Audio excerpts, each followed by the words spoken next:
شروع اللہ کے نام سے جو بڑا مہربان اور نہایت رحم والا ہے۔ کمزور کا یہی زور چلتا ہے کہ وہ پیٹھ پیچھے برائی کرے۔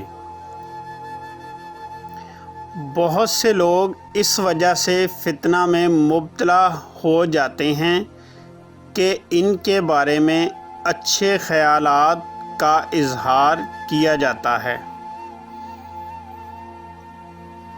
توحید یہ ہے کہ اسے اپنے وہم و تصور کا پابند بناؤ، اور یہ عدل ہے کہ اس پر الزامات نہ لگاؤ۔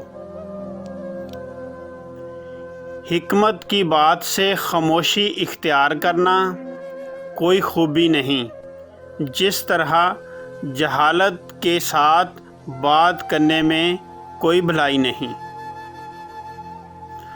وہ مجاہد جو خدا کی راہ میں شہید ہوا، اس شخص سے زیادہ اجر کا مستحق کوئی نہیں۔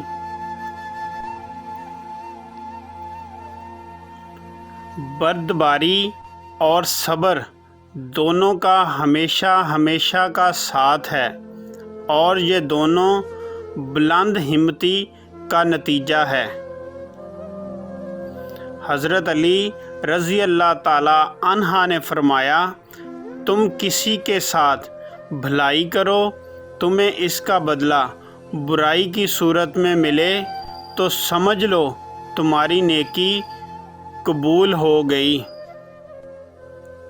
حضرت علی رضی اللہ تعالی عنہ نے فرمایا، ساری دنیا کے سارے لوگ تجھے اپنے فائدے کے لیے چاہتے ہیں، صرف تیرا رب ہی ہے جو تجھے تیرے فائدے کے لیے چاہتا ہے۔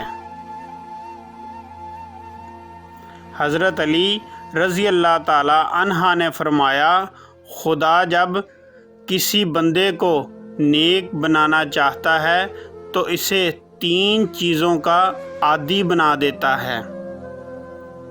تو خدا بندے کو کم بولنے، کم کھانے، کم سونے کا الہام کر دیتا ہے، اور اس کی زندگی کو اس طریقے سے بنا دیتا ہے